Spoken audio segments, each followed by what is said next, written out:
केजरीवाल की जमानत पर दिल्ली के पूर्व डिप्टी मनीष सिसोदिया क्या कुछ कह रहे हैं, आप भी सुनिए।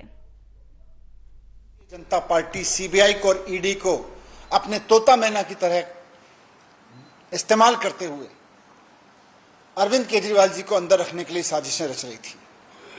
खुद ऑनरेबल सुप्रीम कोर्ट में यह कहा गया आज कि जिस तरह से सीबीआई ने सीएम साहब को अरेस्ट किया, उससे यह साफ हो जाता है कि सीबीआई जानबूझकर केजरीवाल जी को अंदर रखने की मंशा के तहत उनको गिरफ्तार कर रही थी। यह बात आज के ऑनरेबल सुप्रीम कोर्ट के फैसले में साफ हो रही है। केजरीवाल जी को जेल में रखने की मंशा के तहत सीबीआई केजरीवाल जी को अरेस्ट करती है। और यह मंशा किसकी है? केजरीवाल जी ने कुछ गलत तो किया नहीं। मंशा है भारतीय जनता पार्टी की। भारतीय जनता पार्टी की यह मंशा थी कि अरविंद केजरीवाल जी अंदर रहें जेल के। इसलिए जब ईडी से केजरीवाल जी बाहर आने लगे तो उस वक्त सीबीआई से उनको अरेस्ट कराया गया। बहुत सोची समझी साजिश के तहत बीजेपी की मंशा को पूरा करने के लिए केजरीवाल जी को उस वक्त अरेस्ट किया जब वो ईडी के केस से बाहर आने वाले थे। तो भारतीय जनता पार्टी को इस पर थोड़ा सा आत्मावलोकन करना चाहिए, शर्म महसूस करनी चाहिए इस बात के लिए कि इतना खुलेआम वो सीबीआई का दुरुपयोग कर रही थी। आज सुप्रीम कोर्ट में एक्सपोज हो गई है बुरी तरह से भारतीय जनता पार्टी। थोड़ा उनको माफी मांगनी चाहिए देश से, देश के संविधान से, बाबा साहब से माफी मांगनी चाहिए भारतीय जनता पार्टी को कि किस तरह से वो एजेंसियों का दुरुपयोग करके दिल्ली के एक चुने हुए मुख्यमंत्री को अंदर डालते हैं, एक कट्टर ईमानदार आदमी को अंदर डालते हैं, और फिर जब एक एजेंसी के झूठे मुकदमों से वो छूटने वाले होते हैं तो फिर दूसरी एजेंसी को लगा के उनको अरेस्ट करवा देते हैं।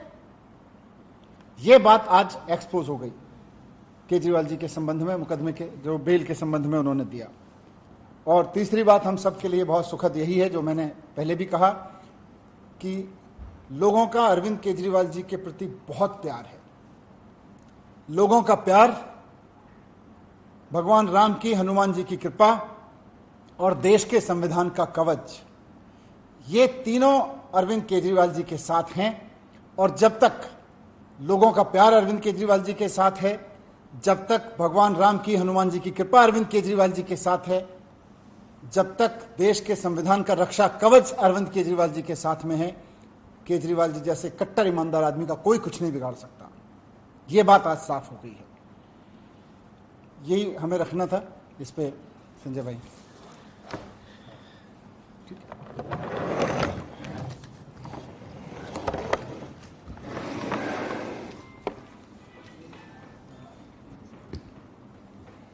पहले दिन से ही हम लोग ये कह रहे हैं कि ये पूरा मामला झूठ की बुनियाद पे खड़ा किया गया है और इस झूठ को फैलाने में, इस झूठ को बनाने में जिम्मेदार कौन है?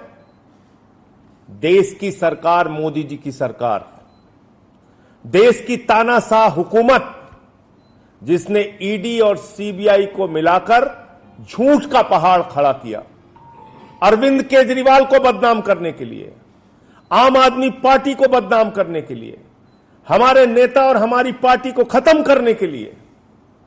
लेकिन आज मनीष सिसोदिया जी की रिहाई, उसके बाद बाकी सारे लोगों की रिहाई, और अब हमारे पार्टी के मुखिया अरविंद केजरीवाल जी की रिहाई ने यह साबित कर दिया है कि भारतीय जनता पार्टी के झूठ का पहाड़ ध्वस्त हो चुका है। माननीय सर्वोच्च न्यायालय का फैसला, जिसमें साफ तौर पे कहा गया कि जब ईडी से उनको जमानत मिल गई तो 22 महीने बाद वो सीबीआई सो के जागती है, जिसने 22 महीने पहले केजरीवाल जी से पूछताछ की थी, 22 महीने बाद सो के जागती है कि केजरीवाल को अरेस्ट करना है। इसका मतलब सीबीआई की अरेस्ट, ईडी की अरेस्ट, ये अपने खुद की जांच एजेंसी की अरेस्ट नहीं थी, नरेंद्र मोदी सरकार के द्वारा कराई गई अरेस्ट थी। तो तानाशाही का अंत होता है, झुकते हैं तानाशाह, झुकाने वाला चाहिए, और वो झुकाने वाला व्यक्ति है अरविंद केजरीवाल, जिन्होंने अपने संघर्ष की बदौलत अपनी ईमानदारी की बदौलत, अपनी निष्ठा की बदौलत दिल्ली के और देश के लोगों की सेवा करके पूरे देश में अपनी लोकप्रियता हासिल की है, उनको जेल के सीखचों के पीछे आप नहीं रख सकते। जेल के सीखचों के पीछे रख के उनके हौसलों को आप तोड़ नहीं सकते। तो ये आम आदमी पार्टी के एक एक कार्यकर्ता के लिए बहुत खुशी का क्षण है, पूरे देश के लिए और दिल्ली के लिए बहुत ही खुशी का क्षण है। अब हरियाणा और दिल्ली के रण में भारतीय जनता पार्टी को बुरी तरीके से हम लोग पराजित करेंगे और केजरीवाल जी के बाहर आने के बाद उस अभियान में भी बहुत बड़ी मजबूती मिलेगी। आज फिर से एक बार सुप्रीम कोर्ट ने यह कहा कि सीबीआई सरकार का तोता है। तोता मैना, ईडी, सीबीआई, इनका इस्तेमाल करके आप बाबा साहब के संविधान को खत्म नहीं कर सकते। इनका इस्तेमाल करके आप लोकतंत्र की हत्या नहीं कर सकते। इनका इस्तेमाल करके आप दिल्ली की चुनी हुई सरकार को खत्म नहीं कर सकते। अरविंद केजरीवाल की ईमानदारी और उनकी लोकप्रियता को खत्म नहीं कर सकते। यह सुप्रीम कोर्ट के फैसले से साबित हुआ है। तो मैं फिर से एक बार अपनी पार्टी की ओर से, केजरीवाल जी की ओर से, देश के उन तमाम लोगों को और तमाम राजनीतिक दलों को, इंडिया गठबंधन को, जिसने इस पूरी लड़ाई में हम लोगों का साथ दिया, सबको हृदय से आभार व्यक्त करते हैं कि इस अभियान में, इस लड़ाई में, इस संघर्ष में उन्होंने हमारा साथ दिया।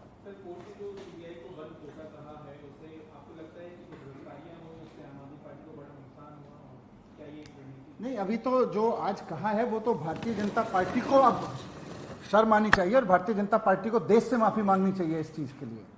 जिस तरह से उन्होंने सीबीआई को तोते की तरह से इस्तेमाल करते हुए विपक्ष के नेताओं को गिरफ्तार करने का, ईडी को तोता मैना की तरह इस्तेमाल करते हुए विपक्ष के नेताओं को गिरफ्तार कराया, ये अपने आप में बहुत शर्मनाक है। इसके लिए भारतीय जनता पार्टी को माफी मांगनी चाहिए देश से।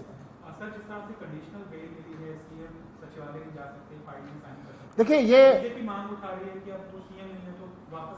देखिए, भारतीय जनता पार्टी का ये बयान अपने आप में बताता है कि बीजेपी केजरीवाल जी के बाहर आने की खबर से ही कितना घबरा गई है। अब केजरीवाल जी बाहर आ रहे हैं, बीजेपी को ये दिख गया है, बीजेपी बाहर आने की खबर से घबरा गई है, इसलिए इस तरह के बयान दे रही है। बीजेपी वालों को भी पता है कि इस तरह की कंडीशंस आगे कोर्ट में चैलेंज होंगी तो रुकेंगी नहीं। लेकिन आज बीजेपी जो ये कहने की कोशिश कर रही है, अपनी जो कहते हैं ना, खिसियानी बिल्ली खंबा नोचे, बीजेपी की स्थिति ये हो गई है। वो कंडीशन, पहले बेल चिल्ला रहे थे, कंडीशन चिल्ला रहे हैं। कुल मिला के केजरीवाल जी बाहर आ रहे हैं और इनको ये घबराहट हो रही है बीजेपी को कि अब केजरीवाल जी बाहर आएंगे तो अब क्या होगा। अरे, जब दो जजों का फैसला आया, एक जज के फैसले में साफ तौर पे सीबीआई को बिल्कुल सरकार के तोते के रूप में इस्तेमाल करने की बात कही गई है, तो ये अपने आप में कोई कंडीशन नहीं रखती केजरीवाल जी के ऊपर। आगे थैंक यू।